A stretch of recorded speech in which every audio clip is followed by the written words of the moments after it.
Assalamualaikum warahmatullahi wabarakatuh. Saya Yudi Pramuko, tukang donat dari Parung Ijo, tertua di semesta. Alhamdulillah, wassalatu wassalamu ala rasulillah. Hari ini hari Rabu, waktu Parung, tanggal 8 Januari 2025, saat umur saya 63 tahun 4 bulan 10 hari. Dan saya akan bicara tentang jalan keluar yang nggak ketemu waktu zaman Masakom sehingga terjadi perang saudara. 3 juta mati saling membunuh. Setidak-tidaknya itu ucapan dari Sarwo Edi yang menumpas gerakan 30 September. Tapi menurut tafsir Buya Hamka, perang saudara itu membunuh sedikitnya 500.000 di tafsir Al-Azhar Buya Hamka yang saya baca. Karena kemelut politik yang nggak ada jalan keluarnya, itu koalisi ya besar yang sekarang ada di Prabowo, tapi dulu koalisi besarnya Masakom, nasionalisme, yang kemudian nanti jadi PDI Perjuangan, PNI Bung Karno, kemudian Partai Nahdlatul Ulama, ya, kemudian komunis. Ini salah seorang pemenang pemilu ini, tiga. Tapi pemenang pemilu yang nomor 2 yaitu Masyumi, yang suaranya merata di seluruh Indonesia, disingkirkan oleh presiden, oleh penguasa. Dan ini bahayanya, ya. Itu mirip dengan keadaan sekarang, koalisi besar dengan menyingkirkan Megawati, yaitu kabinet merah putih. Seluruh partai politik memblok Prabowo yang disebut sebagai koalisi Indonesia Maju dan menyingkirkan kekuatan besar yang berakar di masyarakat, yaitu Partai PDI Perjuangan. Sementara zaman Bung Karno, koalisi besarnya itu menyingkirkan Partai Masyumi, Majelis Syura Muslimin Indonesia, partai Islam terbesar di era kemerdekaan. Partai Islam terbesar di era kolonial Belanda adalah Sarekat Islam, tetapi di era kemerdekaan partai Islam yang terbesar adalah Majelis Syura Muslimin Indonesia, disingkat Masyumi, dan disingkirkan oleh sang penguasa Bung Karno.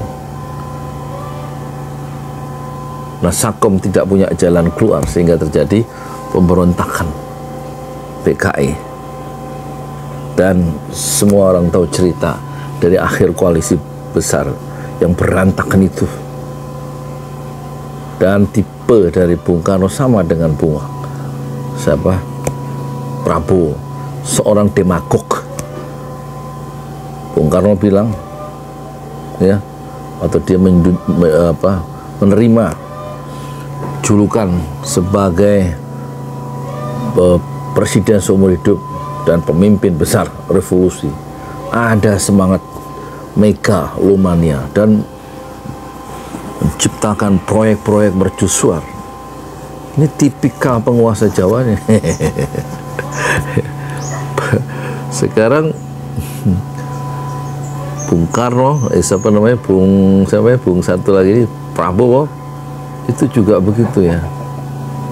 Diteguhkan oleh The Straits Times, ya, bahwa dia adalah salah satu dari 10 pemimpin dunia yang akan berpengaruh tahun 2025, dan ini berbahaya.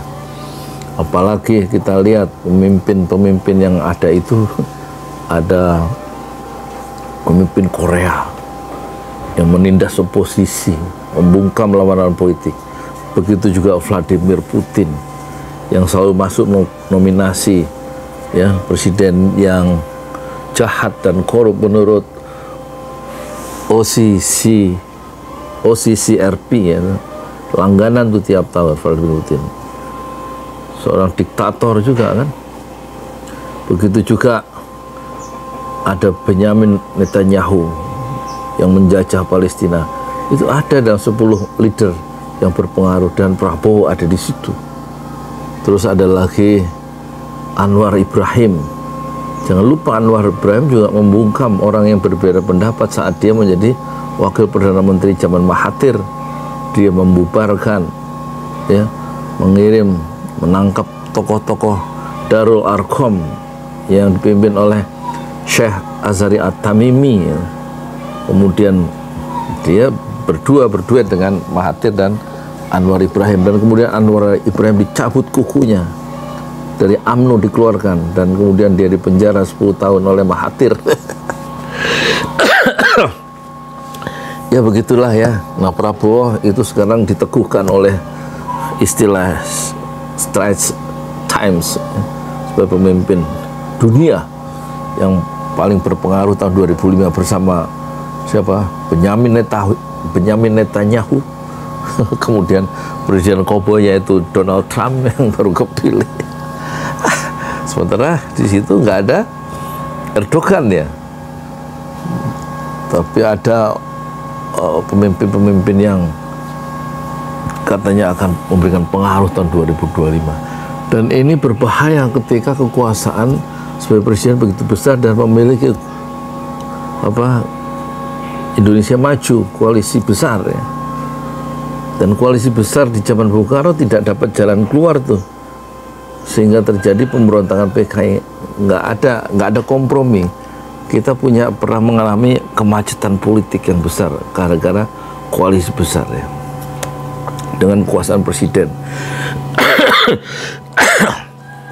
yang besar setelah mengeluarkan dekret presiden 5 Juli tahun 59 itu. Dan dengan dekret itu Soekarno membubarkan DPR gitu. Dan kemudian menjadi the leader. Nggak ada oposisi, dimasukkan penjara semua. Natsir 6 tahun masuk penjara, Buya Hamka masuk penjara ya. Anak gede aku masuk penjara, Sultan Syahrir yang pernah menjadi Perdana Menteri 3 kali dimasukkan penjara. Tokoh pers 10 tahun di penjara sejak 56 sampai 66. Muchtar Lubis, Johan Bung Karno yang seorang demagog, memiliki kekuasaan besar dan memiliki koalisi besar. Nah, sekarang koalisi besar dan bom waktu itu sudah meledak tahun 66 kan, tahun 65, ya kan, ketika Ibu Pertiwi sudah hamil tua, kalau kata bahasa Partai Komunis itu. Dan akhirnya yang rugi seluruh bangsa karena terjadi perang saudara dan memakan korban 3 juta manusia sia-sia karena perbedaan paham politik.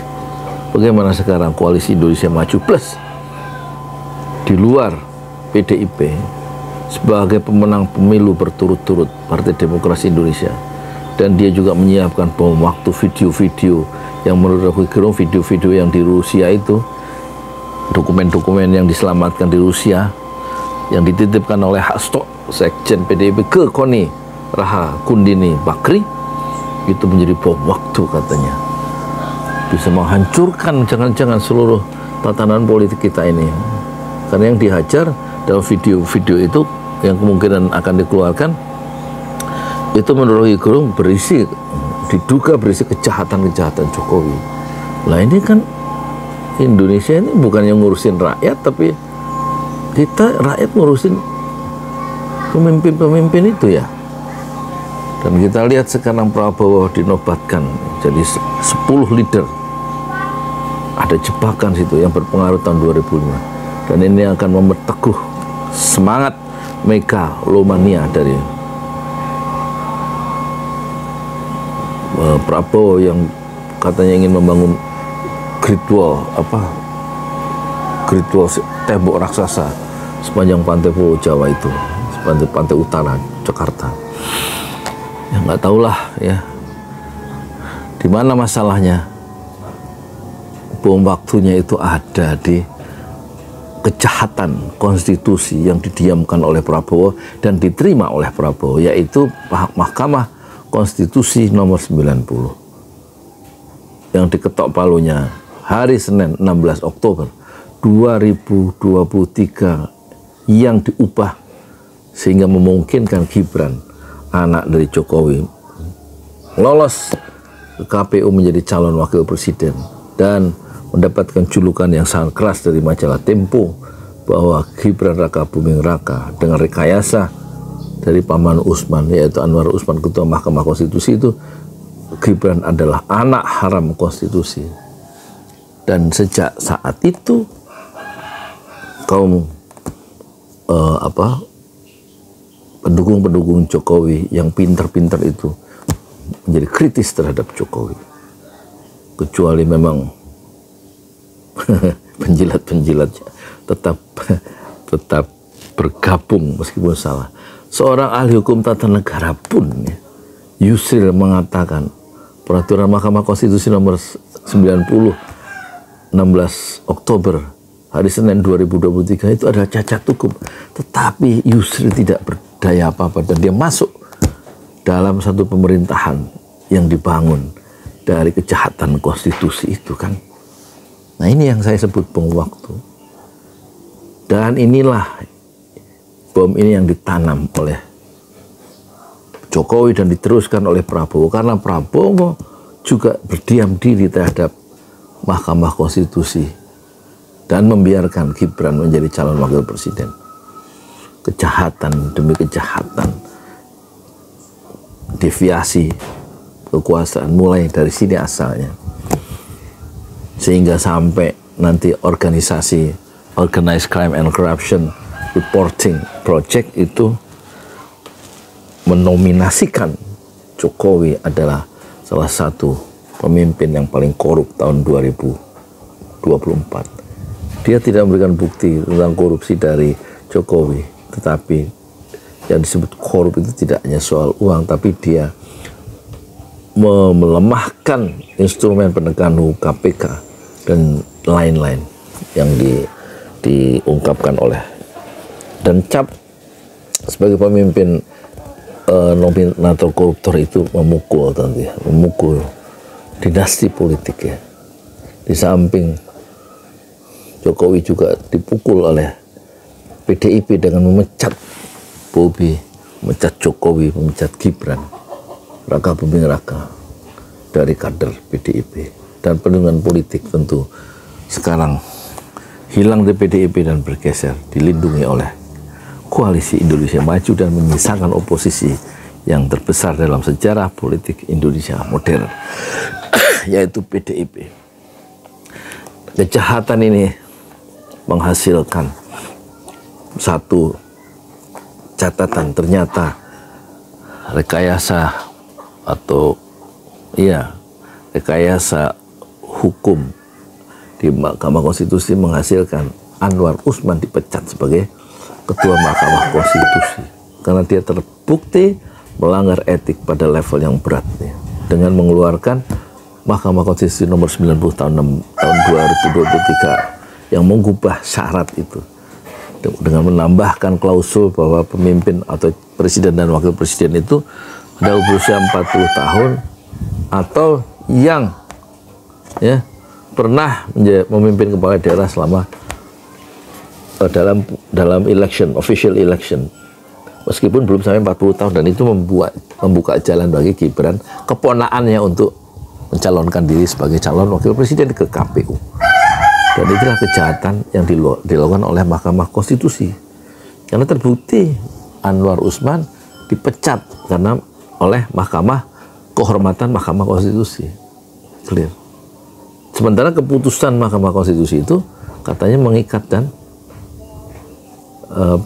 final, tidak bisa diubah.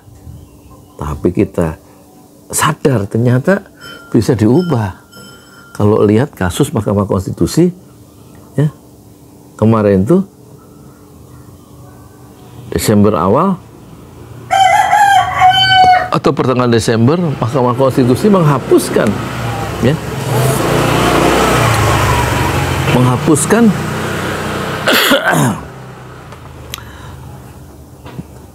presiden threshold yang 20%, ya, yang diajukan sampai 35 kali itu ternyata bisa dihapuskan, ya.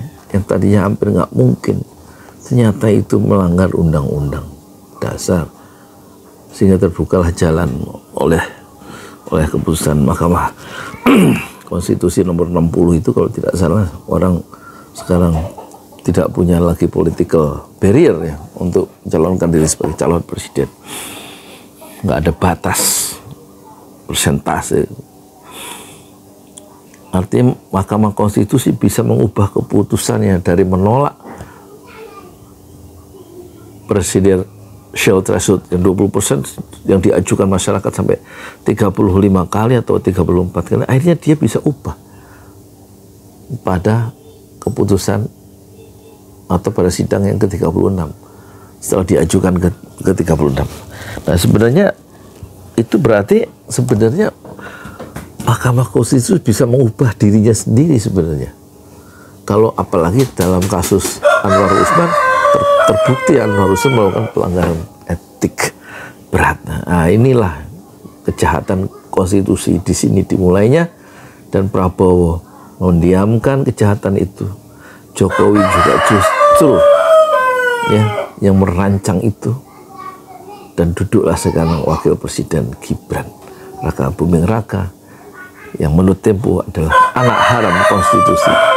Inilah situasi yang akan menjadi bom waktu, ditambah faktor internasional yang membuat Prabowo merasa akan menjadi pemimpin besar yang berpengaruh tahun 2025. Kita tunggu ya, bom waktunya kapan meledak. Tapi yang jelas civil society kemudian sekarang mengambil jarak terhadap Prabowo yang mendiamkan keputusan Mahkamah Konstitusi itu. Ahli hukum tata negara terbelah, tentu saja orang-orang seperti Yusril justru masuk ya, menyetujui kejahatan itu kan.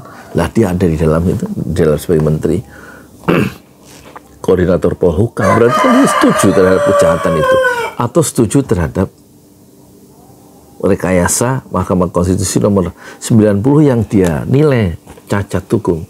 Jadi dia berpihak pada rekayasa hukum yang cacat itu, Yusril Iza Mahendra. Mungkin termasuk Margarito, Kamis Margarito. Sementara Bivitri Savitri, kemudian ahli hukum tata negara yang lain itu mengambil jarak ya. Seperti Ferry Amsari, seperti civil society yang lain. Dan jangan lupa konstelasi politiknya sekarang betul-betul mengeras ya. Apalagi PDIP berada di luar pemerintahan dan menjadi oposisi yang terbesar. Dan ini tentu akan bikin pusing dari Prabowo ya. Tidak mungkin dia akan tenang dalam menjalankan pemerintahan karena berangkat dari rekayasa konstitusi, Mahkamah Konstitusi, dan kemudian memancing ya pelanggaran-pelanggaran tentang instrumen bansos yang dipakai untuk meneguhkan, memenangkan anaknya sendiri yang di situ bersama Prabowo, yang dilakukan oleh Jokowi sebagai presiden, dan kemudian mengerahkan Parcok, mengerahkan Abdesi, mengerahkan apalagi itu ASN ya. Jadi penyimpangan-penyimpangan atau deviasi kekuasaan itu dimulai karena Mahkamah Konstitusi nomor 90 16 Oktober hari Senin 2023, dan ini tidak bisa dibiarkan oleh pendukung-pendukung Jokowi yang kemudian bertobat karena blunder yang dilakukan oleh Jokowi dengan mendiamkan Mahkamah Konstitusi yang diketok palunya oleh adik iparnya sendiri. Jokowi diam diri, dia berarti setuju terhadap kejahatan itu.